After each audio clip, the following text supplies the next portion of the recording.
Good morning, everybody. We are in the middle of a tough fight to get our economy growing faster so that businesses across our country can open and expand, so that people can find good jobs, and so that we can repair the terrible damage that was done by the worst recession in our lifetimes. Today we received some encouraging news. Based on today's jobs report, we've now seen private sector job growth for 10 straight months. That means that since January, the private sector has added 1.1 million jobs. Let me repeat, over the course of the last several months, we've seen over 1 million jobs added to the American economy.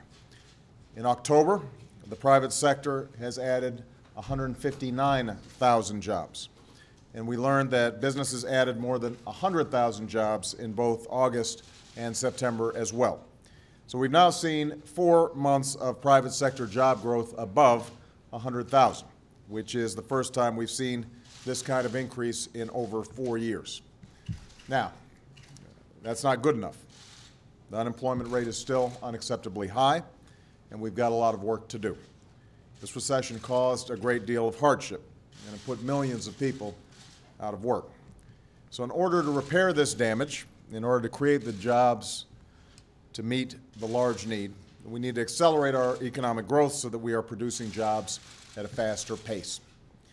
Because the fact is, an encouraging jobs report doesn't make a difference if you're still one of the millions of people who are looking for work. And I won't be satisfied until everybody who is looking for a job can find one. So we've got to keep fighting for every job, for every new business, for every opportunity to get this economy moving. And just as we passed a small business jobs bill based on ideas of both parties and the private sector, I am open to any idea, any proposal, any way we can get the economy growing faster so that people who need work can find it faster. This includes tax breaks for small businesses, like deferring taxes on new equipment so that they've got an incentive to expand and hire, as well as tax cuts to make it cheaper for entrepreneurs to start companies. This includes building new infrastructure, from high-speed trains to high-speed internet, so that our economy can run faster and smarter. It includes promoting research and innovation and creating incentives in growth sectors like the clean energy economy.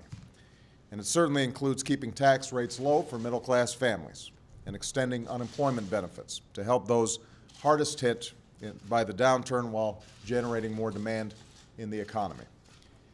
It's also absolutely clear that one of the keys to creating jobs is to open markets to American goods made by American workers.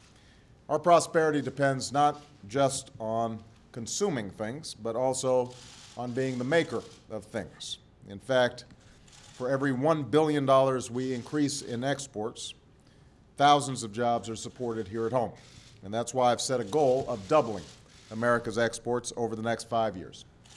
And that's why, on the trip that I'm about to take, I'm going to be talking about opening up additional markets in places like India, so that American businesses can sell more products abroad in order to create more jobs here at home.